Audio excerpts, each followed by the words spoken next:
Irony. Some people think that irony is a particularly British way of expressing yourself.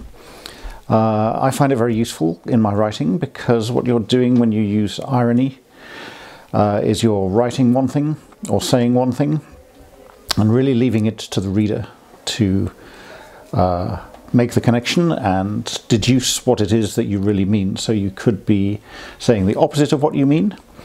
You could be understating what you really mean.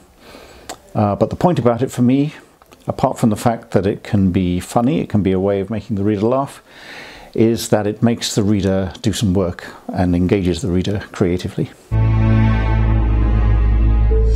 Mystery.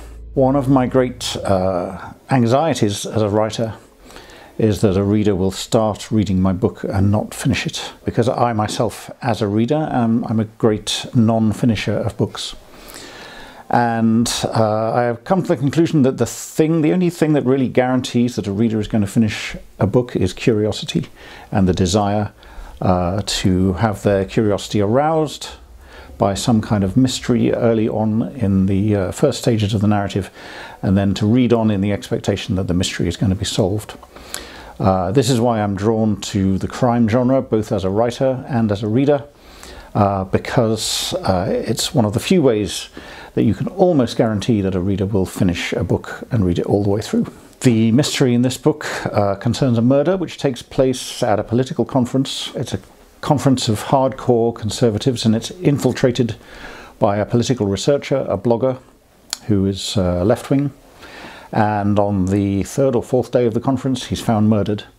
And really the whole engine of the narrative is trying to discover who has murdered the infiltrator. England.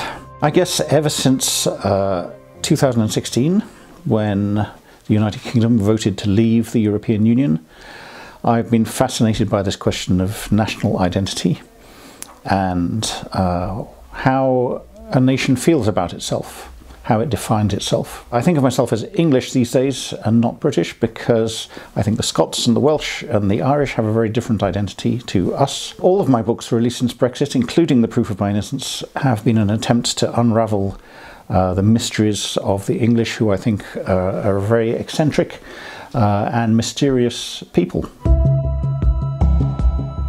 Generations.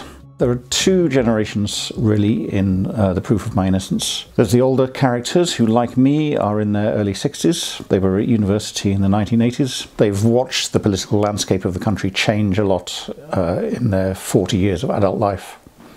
Some of them have children who are in their early 20s, so Gen Z, I guess you would call them.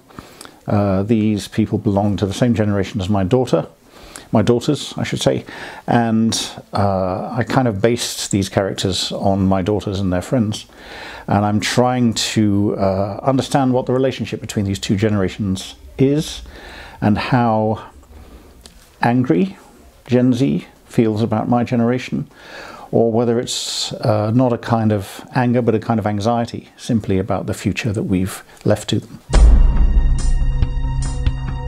Politics. Many of my novels are on political themes, starting all the way back 30 years ago with Testament à l'Anglaise. With The Proof of My Innocence, actually, I wanted to write a non-political novel. But I think what is happening at the moment, not just in the UK, but all over Europe and all over the Western world, is so kind of alarming and confusing and so difficult to understand that I think a writer, a novelist, can have a very important role in trying to help people process what is happening politically, maybe even understand a little bit better what's happening politically.